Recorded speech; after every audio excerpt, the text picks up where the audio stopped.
भाजपा नेता एवं विधायक सुधीर शर्मा ने कहा कि कांग्रेस सरकार घोटालों के नए कीर्तिमान स्थापित कर रही है। हिमाचल प्रदेश मार्केटिंग बोर्ड में 7 करोड़ से ज्यादा की लागत से एक डिजिटाइजेशन टेंडर को लेकर सवाल खड़े हो गए हैं, जो कि सरकार के कुप्रबंधन और भ्रष्टाचार का प्रमाण है। मार्केटिंग बोर्ड के एमडी इस टेंडर को दोबारा से करने की बात फाइल पर लिख रहे हैं, लेकिन कृषि सचिव एवं चेयरमैन मार्केटिंग बोर्ड ने टेंडर अवार्ड कर दिया है। अवार्ड करने का फैसला भी टेंडर कमेटी के सदस्यों और अध्यक्ष की अनुपस्थिति में ही हुआ।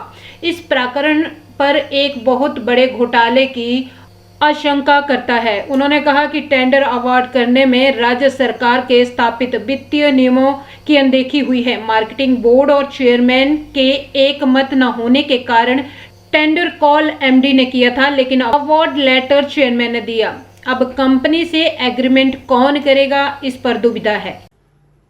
जब से प्रदेश में सुखविंदर सिंह सुक्खू जी की सरकार आई है, जितना भी समय निकला है वो पूरा भ्रष्टाचारों में संलिप्त होकर के निकला है। केवल अपने करीबी लोगों को लाभ देना, निरंतर निर्देश अधिकारियों को ऐसे देने कि वो रोज नए रास्ते निकालें कि किस तरह से जो प्रदेश की संपदा है, जो प्रदेश के विकास के लिए धन आ रहा है, उसकी लूट खसूट कैसे हो। हाल ही में जो प्रदेश का मार्केटिंग बोर्ड है, उसमें जितनी भी सब्जी मंडियां हैं उनकी डिजिटाइजेशन के लिए जो है वो निविदाएं बुलाई गई। 4 कंपनियां जिनकी निविदाएं बुलाई गई, और जब निविदाएं बुलाई एमडी ने तो उसमें एक भी क्वालिफाई नहीं हो रही थी, तो उन्होंने इस पर आपत्ति दायर की।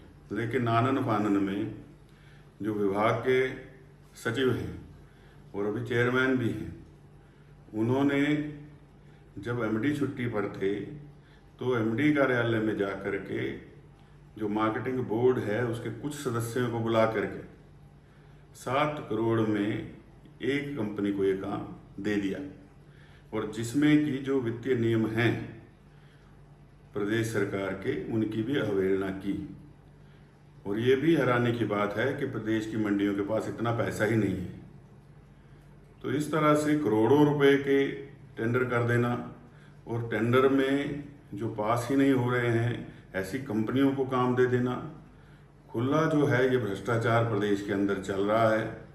इस सारे की जांच होनी चाहिए। और यही नहीं है, प्रदेश के अंदर जो परिवहन निगम है उसमें जो एडीबी का पैसा आ रहा है, उस पैसे का पूरा दुरुपयोग किया जा रहा है।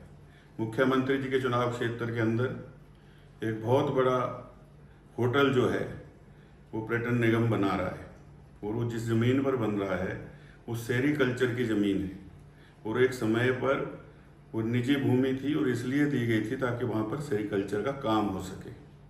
और अब उस भूमि को एकदम से बदल करके पर्यटन निगम को दे दिया गया, और वहाँ एडीबी के पैसे से होटल बनना शुरू हो गया। और जो उसमें L1 था उसको बुलाया गया, उस L1 को काम ना दे करके उसको रिजेक्ट करके L2 को वो काम दे दिया गया, और ऐसे रेटों पर दे दिया गया जो कि टेंडर में के नॉर्म्स में ही नहीं थे। और ये मामला ग्रीन ट्रिब्यूनल में भी चल रहा है कि भूमि जो है सेरीकल्चर की थी, किस प्रकार से ये जो है यहाँ पर होटल बन रहा है। और यही नहीं है, कई ऐसे मामले हैं जो पर्यटन निगम के काम चल रहे हैं, उनके टेंडरों में भारी अनियमितताएं जो हैं वो इस दौरान हुई हैं, और भ्रष्टाचार के अनेकों मामले हैं। और ये केवल वर्तमान सरकार के समय में ऐसी प्रथा शुरू हुई है कि कई अधिकारियों की शिकायतें जो हैं वो आला अधिकारियों तक पहुंची हैं कि किसने कहाँ कितने का लेन देन किया है, लिखित रूप में। लेकिन आला अधिकारी उस पर कोई कार्रवाई कर नहीं रहे, क्योंकि हमाम में सभी नंगे हैं। और कौन कौन से अधिकारी हैं जिन्होंने अभी तक के सुक्खू सरकार के कार्यकाल में प्रदेश के अलग अलग हिस्सों में ज़मीनें ली हैं, और छोटी मोटी ज़मीनों का लेन देन नहीं है, रजिस्ट्रियाँ हुई हैं, और कुछ तो कांगड़ा के अंदर है। और ये प्रदेश की जनता को समझना होगा कि शुरू से ही सरकार जो है इसकी बुनियाद झूठ पर लिखी है।